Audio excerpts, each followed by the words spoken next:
Hola a todos, ¿cómo están? Muy buenas noches. Soy yo de nuevo, la sombra felina nocturna, y vamos a continuar con esta serie de videos para que ustedes comprendan algo sobre los fenómenos inexplicables e inverosímiles. Y vamos a hacer en este caso una pequeña, una mini charla para explicar qué cosa es eso de la llamada sincronicidad.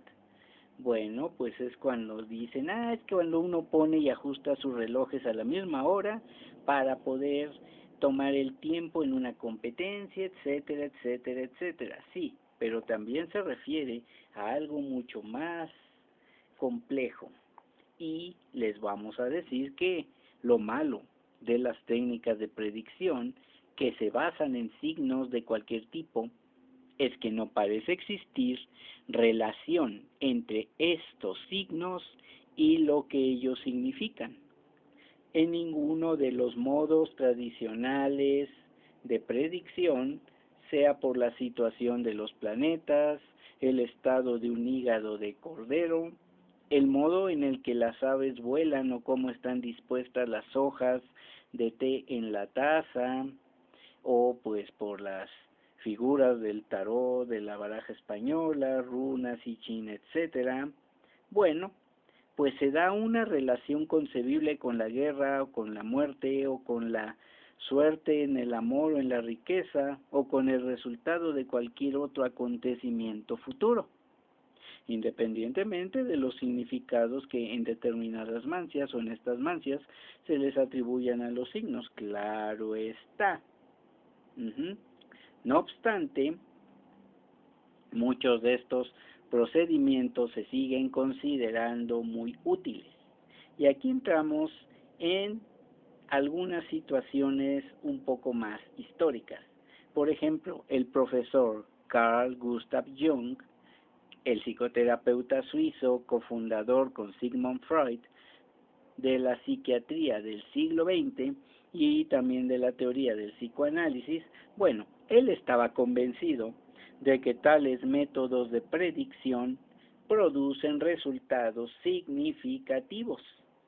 Su trabajo lo había puesto repetidamente en contacto con los confines más extraños de la psique humana, y obviamente se daba cuenta de que la vida de muchas personas está pues imbuida o salpicada por el fenómeno de las coincidencias y las profecías cumplidas.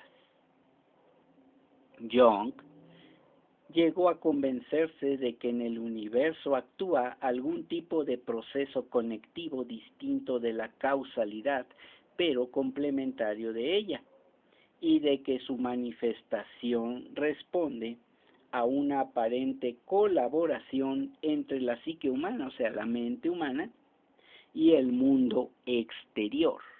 Para él todo era cuestión de algo que vivía dentro de nuestra propia mente.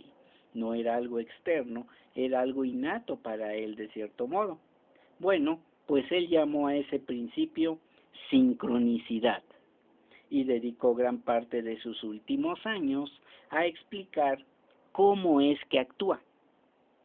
Al hacerlo, él tenía plena conciencia de la dificultad de describir un proceso no causal para quienes se hallan profundamente condicionados por una visión exclusivamente causal del mundo. Su ensayo sistemático sobre el tema, el cual se llama La sincronicidad, un principio conectivo acausal, así se llama el libro, fue publicado por él en 1952, y aquí él fue un esforzado intento para evitar dar la impresión de que los agentes de la sincronicidad son agentes causales. En opinión de Jung, los agentes de la sincronicidad siempre habían de buscarse en lo que él llamaba los arquetipos de la psique o de la mente humana. Un arquetipo se presenta a la mente consciente como una clase especial de símbolo. Recuerden, por ejemplo, que según esta teoría de los arquetipos universales, todo el mundo en todas las épocas comparte cierto tipo de símbolos que son comunes a cada cultura. Por ejemplo, la sabiduría siempre ha sido asociada con la vejez y es por eso que se representa a un anciano o a una anciana como una persona muy sabia y ese sería el arquetipo de la sabiduría, por poner un ejemplo. Bueno, pues el símbolo no es concebido por la mente consciente, sino que surge en ella, ya completo, de lo que Jung llamaba el inconsciente colectivo, un depósito de arquetipos que es patrimonio común de la humanidad. Así como todos los humanos tenemos en común ciertos rasgos genéticos, para él eso era. Jung halló que también comparten un caudal de material psicológico que solo se hace consciente en los sueños y en los ensueños. O sea, cuando estamos como que quedándonos dormidos y empiezan a aflorar todo este tipo de símbolos, es lo que él pensaba.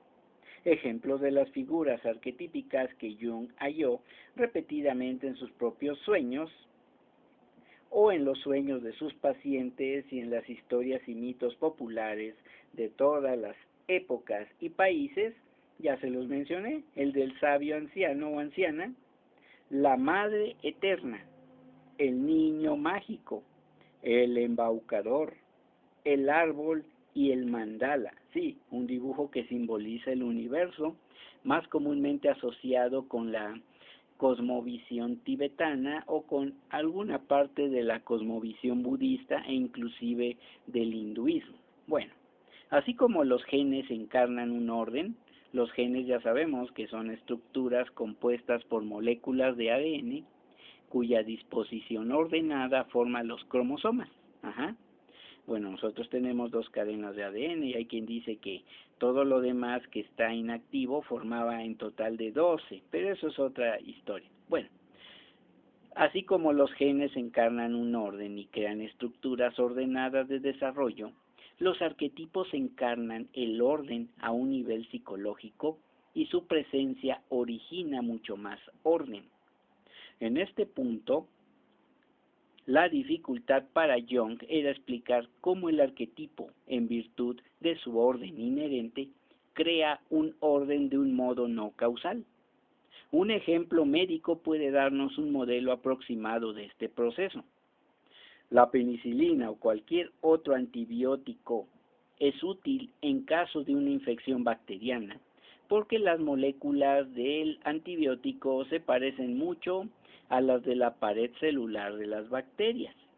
Cuando una bacteria, engañada por decirlo así por ese parecido, incorpora una molécula del antibiótico a su pared celular, la pared se debilita justo en ese punto a causa del deficiente ajuste y se rompe, matando de este modo a la bacteria. Así es como actúa.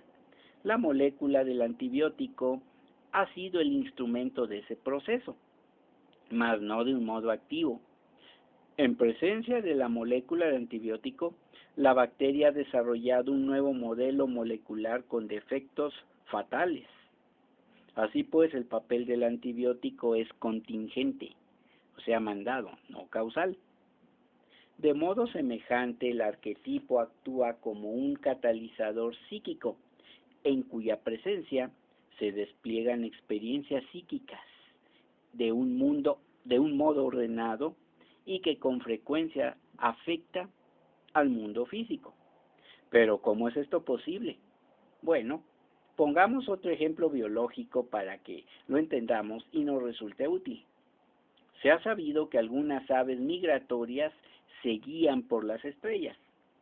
El sentido del tiempo y la imagen mental de la estrella congénitos en esas aves pueden ser considerados como el nivel psíquico. Las estrellas mismas representan el nivel físico.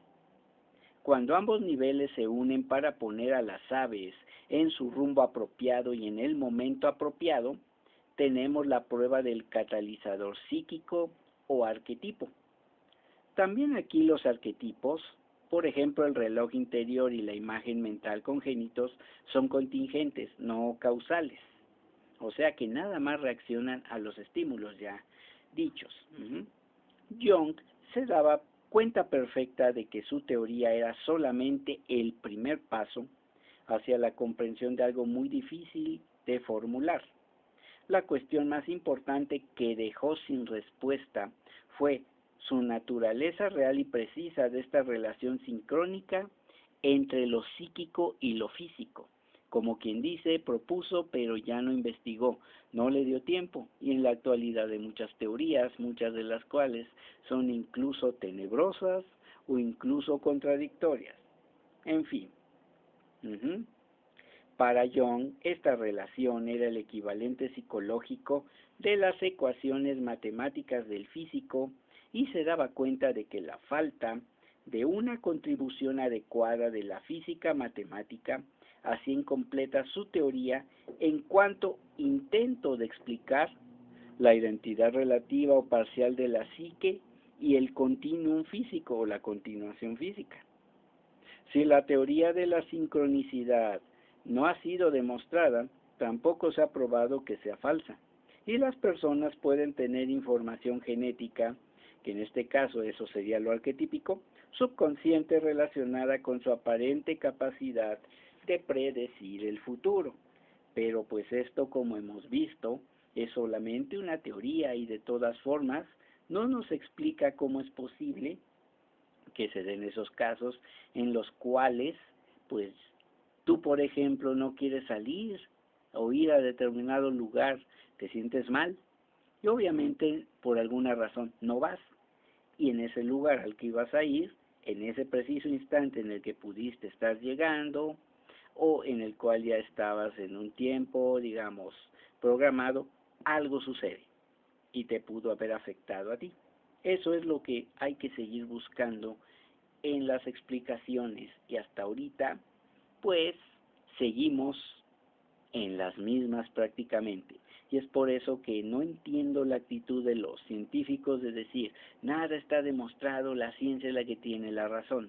En fin, cada loco con su tema, cada canal también con el suyo. Aquí conozco alguno que otro canal que dice, la ciencia lo es todo, demuestra todo.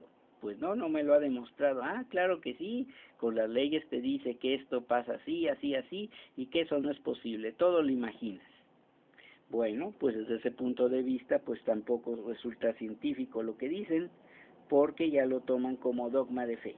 En fin, pues sí, mis queridos felinos nocturnos, pues era nada más lo que en este momento yo les iba a explicar un poco, comentar, para que podamos seguir adelante con lo que son las historias sobre los fenómenos de las profecías, las adivinaciones y cosas por el estilo.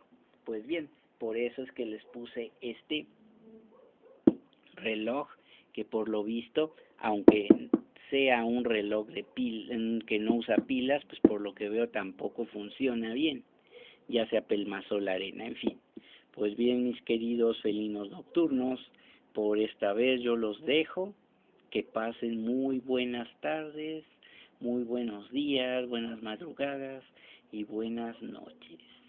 Sueñen con los angelitos y, ¿por qué no?, también conmigo.